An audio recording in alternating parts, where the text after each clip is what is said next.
et ses interactions avec le milieu socio-culturel. Je traite le sujet en deux sections. Une première section sur la théologie juive et son milieu. Vous comprenez pourquoi, étant donné que la loi juive s'inscrit dans la théologie juive et qu'il y a interaction entre la théologie juive et le milieu socio-culturel, et donc ceci se répercute sur la loi juive. C'est que je pars d'une hypothèse, à savoir qu'une religion, notamment, et cela est valable, très valable pour le judaïsme et pour l'islam, une religion, c'est une théologie et une loi. Je sais que le judaïsme, c'est beaucoup plus que cela pour les juifs, mais comme j'ai dit tout à l'heure, c'est que je parle de l'extérieur et non pas de l'intérieur du judaïsme, et donc je retiens surtout les deux composantes que sont la loi juive et la théologie juive qui est dominante. La théologie est dominante, c'est la même chose dans l'islam, où la théologie qui est adoptée officiellement au Maroc, islamique, c'est la théologie ash'arite, l'ash'ari. Et la loi islamique qui est adoptée, c'est ce qu'on appelle en arabe le fiqh, c'est le malikisme. Ça, c'est sur le plan officiel. Ce n'est pas du tout ce qui correspond à l'islam tel qu'il est vécu par les Marocains. Donc, je traite les deux sections. Alors, la théologie, d'abord, la théologie juive et son milieu nord-africain. Alors, je pars d'une hypothèse, à savoir que le milieu socio-culturel nord-africain est caractérisé, c'est ce qui est invariant lorsqu'on passe en revue les trois religions qui ont coexisté en Afrique du Nord, à savoir le judaïsme, le catholicisme et l'islam. Les invariants, et on va voir les convergences entre ces trois religions en Afrique du Nord, parce qu'elles ont des points communs qui ne s'expliquent que par les invariants socio-culturels de l'Afrique du Nord. Alors ces invariants, c'est ce qu'on appelle le néoplatonisme. Le néoplatonisme a façonné le catholicisme à tel point qu'on dit que le catholicisme, c'est tout simplement le judaïsme hellénisé ou néoplatonicien. Et puis pour le judaïsme, c'est plutôt la Kabbale qui va représenter la théologie et la loi juive qui sont les plus proches du néoplatonisme. Et pour l'islam, c'est le chiisme des Fatimides qui ont régné sur un vaste empire qui va des portes de Bagdad jusqu'à l'Andalousie. Et cet empire a laissé son empreinte sur l'islam populaire en Afrique du Nord.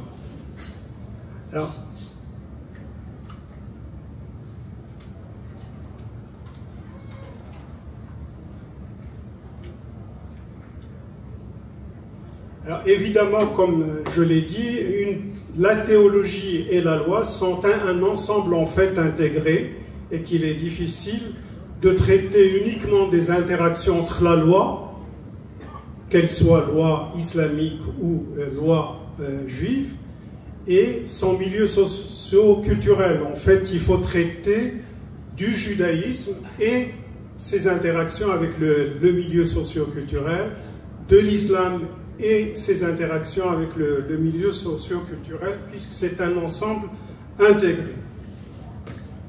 Alors, la Torah est le socle fondamental de tout le judaïsme, avec ces deux composantes que je retiens, sa théologie et sa loi.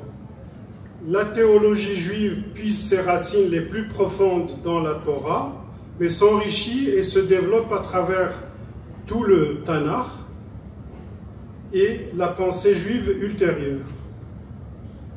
La loi juive trouve son origine dans les commandements de la Torah, mais c'est principalement le Talmud qui en constituent le corps principal d'étude, d'interprétation et d'élaboration pratique. Notre sujet donc, c'est comment le droit rabbinique s'est interagi avec le milieu socio-culturel marocain. En réalité, le droit rabbinique s'inscrit, comme je l'ai dit, dans sa théologie juive. Il faut donc voir comment cette théologie a interagi avec son milieu avant de voir comment le droit rabbinique l'a fait. Alors, j'ai précisé déjà d'emblée que le milieu nord-africain est caractérisé par l'hellénisme et l'hellénisme qui s'est installé en Afrique du Nord depuis la conquête d'Alexandre le Grand au IVe siècle avant Jésus-Christ. L'hellénisme et puis le néoplatonisme qui va naître au IIIe siècle. IIIe siècle après Jésus-Christ. Donc cet esprit, entre des guillemets, nord-africain, a affecté les trois religions abrahamiques. L'hellénisme a affecté Philon d'Alexandrie, Philon le juif, auquel je reviendrai. Il y a un problème.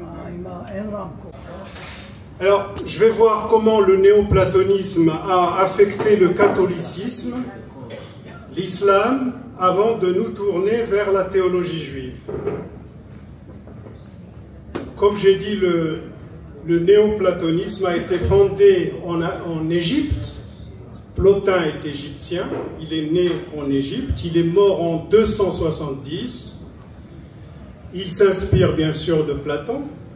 Le néoplatonisme, c'est un platonisme, et puis un nouveau platonisme, rappelant qu'il y a le platonisme originel de Platon, il y a le platonisme moyen qu'on appelle le stoïcisme, qui a beaucoup influencé le néoplatonisme par la suite, et puis il y a le troisième platonisme qu'on appelle le néoplatonisme, qui a été fondé donc par Plotin, égyptien, qui est mort en 270 et qui a écrit les Énéades. Un extrait de ces Énéades est passé pour un texte d'Aristote et qui va influencer l'islam philosophique au début. Alors, qu'est-ce que le néoplatonisme? Il y a 6 principes. Il y a l'un, ou le bien chez Platon, l'un chez Plotin. C'est le principe suprême, absolu, transcendant et ineffable. Ça correspond carrément au Dieu de la Bible. La seule différence, c'est que le monde réel procède de l'un par émanation dans le néoplatonisme, et dans la Bible, c'est par création. C'est que Dieu est le créateur. Donc le deuxième principe, c'est l'émanation, et non pas la création que retient la Bible et le Coran. Troisième, c'est les hypostases, c'est les niveaux de réalité qui sont hiérarchiques, et cette hiérarchie, on va la retrouver dans le catholicisme, dans le judaïsme de l'Afrique du Nord et dans l'islam de l'Afrique du Nord. Les marabouts, les cultes des saints, etc. Cette hiérarchie. Donc, les niveaux de réalité, c'est d'abord l'un, ensuite l'intellect, l'âme du monde et la matière. La matière est la dernière hypostase qui est vraiment ce qui est méprisé par Platon d'ailleurs, depuis Platon même, et puis par le catholicisme qui méprise vraiment le corps humain et qui méprise les plaisirs, mais on le retrouve aussi dans le soufisme islamique et on le retrouve dans la Kabbale mystique. Le quatrième principe, c'est donc la matière au plus bas de l'échelle de l'émanation, c'est que le corps est considéré comme prison de l'âme ou tombeau de l'âme. évidemment, cette séparation, on ne la trouve pas dans le judaïsme, puisque un être humain, c'est un tout, un corps et une âme, même s'il y a 3 termes pour désigner l'âme dans le judaïsme, que vous connaissez bien entendu. Les 2 premières, Nefesh et Roah, ont été repris d'ailleurs par l'arabe également. Le 5e principe, c'est le retour. Neshama, c'est le 3e.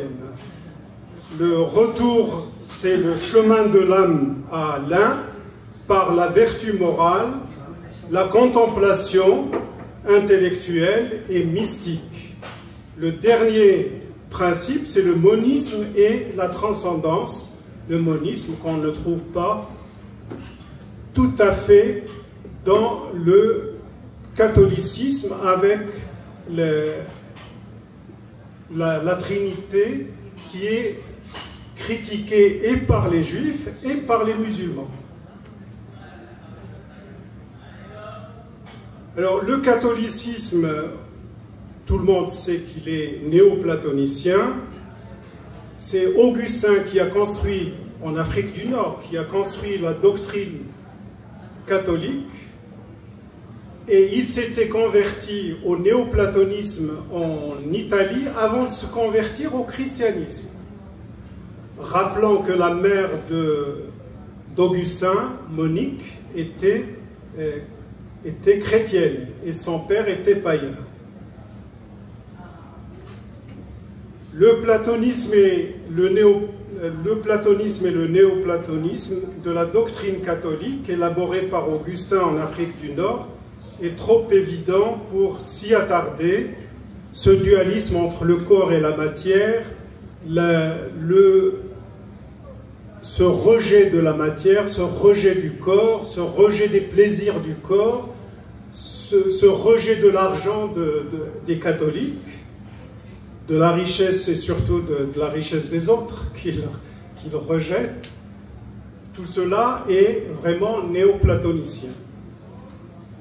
Le néoplatonisme dans l'islam a profondément marqué les débuts jusqu'à Al-Ghazali au XIIe siècle. Il est mort en 1111, et surtout Ibn Taymiyyah au XIVe siècle qui vient verrouiller l'islam sunnite et écarter définitivement la philosophie. Les premiers philosophes, et surtout Al-Farabi, Al-Razi, Razès et Avicenne, étaient néoplatoniciens.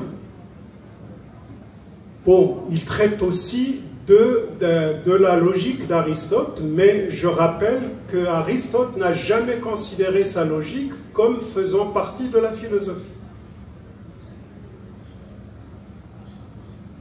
Les prolongements de ces philosophes dans le chiisme duodécimain, le chiisme duodécimain qui est officiel, la religion officielle en Iran, reconnaît 12 imams dans le premier Ali, le gendre et le cousin du prophète. Ce chiisme est très néoplatonicien. La philosophie n'a jamais été rejetée. Avicenne a connu des prolongements avec Sohrawardi et Mullah Sadra au XVIIe siècle, et même à l'époque moderne. Seulement, il s'est passé quelque chose au XXe siècle, c'est la rencontre de Khomeini avec les frères musulmans, et il est devenu plutôt frère musulman. Il a donc dévoyé le chiisme, qui considérait qu'il ne devait pas s'occuper de la politique et qu'il ne devait pas prendre le pouvoir au nom de l'imam occulté. Et Khomeini a développé la théorie de Wilayat al-Faqih qui contredit absolument le chiisme. Mais le chiisme qui a vraiment été le plus proche du néoplatonisme, c'est celui des Fatimides, depuis 909, qui est né en Afrique du Nord, et qui a occupé l'Égypte, puis le Levant, ici même, et jusqu'aux portes de Bagdad, et puis l'a poussé jusqu'en Andalousie, notamment jusqu'à Malaga. Et il a régné de 909 à 1171, et les frères de la pureté, Ikhwan Safa, étaient très proches des Fatimides, et c'est vraiment des néoplatoniciens, avec la logique, mais la logique comme instrument, comme théorie, avant la philosophie chez Aristote. Les Mu'tazila et toute la théologie dialectique étaient assez proches des Fatimides. Alors, les Fatimides ont été renversés, pour aller vite, ce n'est pas un cours d'histoire, ont été renversés par Salah ad-Din al-Ayyubi, qui agissait au nom des Abbassides. Mais jusqu'à présent, il y a des prolongements des Fatimides dans les Druzes, les Nizarites et les Bohra au Pakistan, les Aga Khan et tout ça. Et c'est un islam qui est néoplatonicien, qui est mystique et qui adopte le dualisme du corps et de l'âme, etc. et qui est très loin de l'islam Khomeini. Oui, je vais vraiment aller vite parce que là, je n'ai même pas traité le sujet. Alors, je vais dire juste ce qui reste en fait à traiter. J'ai traité des convergences des trois religions en Afrique du Nord pour illustrer mon propos, à savoir que le néoplatonisme a marqué, qui est une caractéristique fondamentale et invariante culturelle en Afrique du Nord, a marqué toutes les religions qui sont passées par l'Afrique du Nord.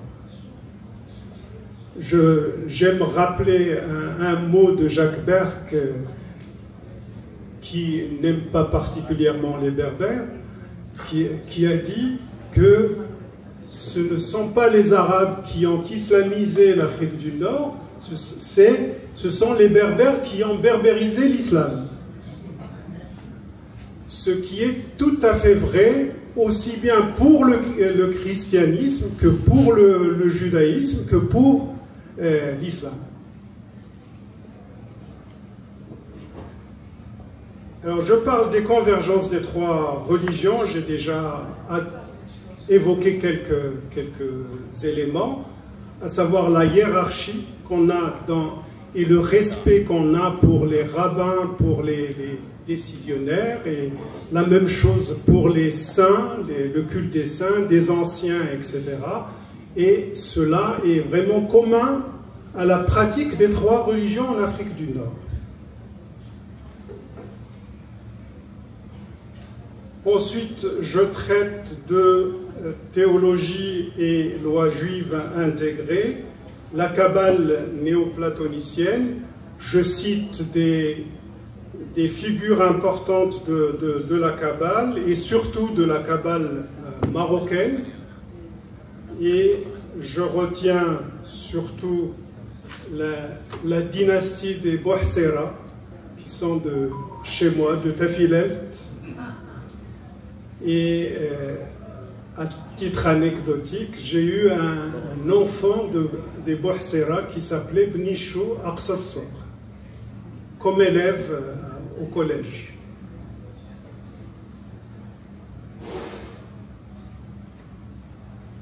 Je m'attarde aussi sur un autre Marocain, un rabbin qui a vécu à Livourne et qui s'appelle Eli Bnamouzir, qui est originaire de Fès, qui s'est installé à Livourne, mort en 1900, et en 1900. Certains disent Tétouan, certains disent Fès, pour sa famille, lui, évidemment, c'est pour ses parents, et puis sur son ouvrage important sur le judaïsme et l'humanité, et ses tendances kabbalistes importantes. je traite donc de la dynastie des Bouhsera et évidemment, je termine par Baba Saleh qui est mort en 1984, comme vous le savez, au sud d'Israël. Alors, pour le droit, je compare le droit rabbinique marocain et le droit rabbinique israélien sur 4 tableaux. Je n'ai pas le temps de traiter cela.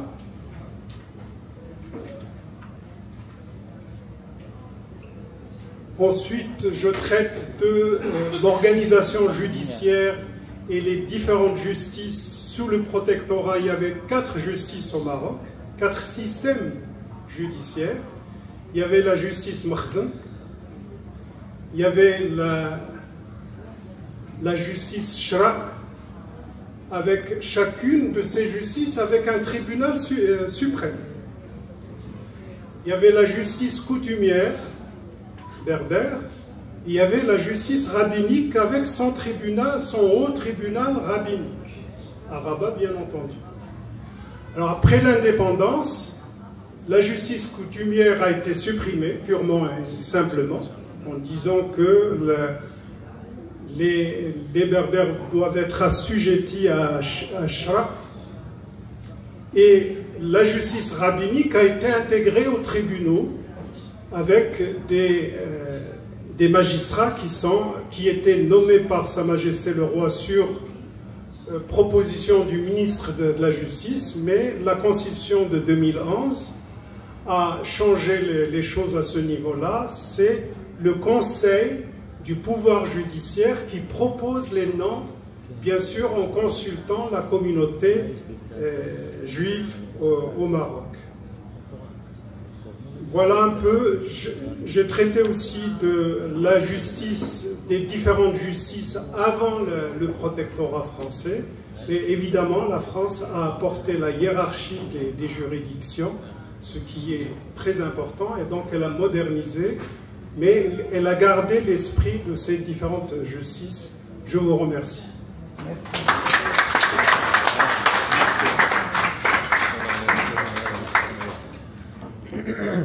תודה רבה לפרופסור אלחסן אלחאג'. אני מצטער שהגבלתי את זה בזמן, אבל אני מקווה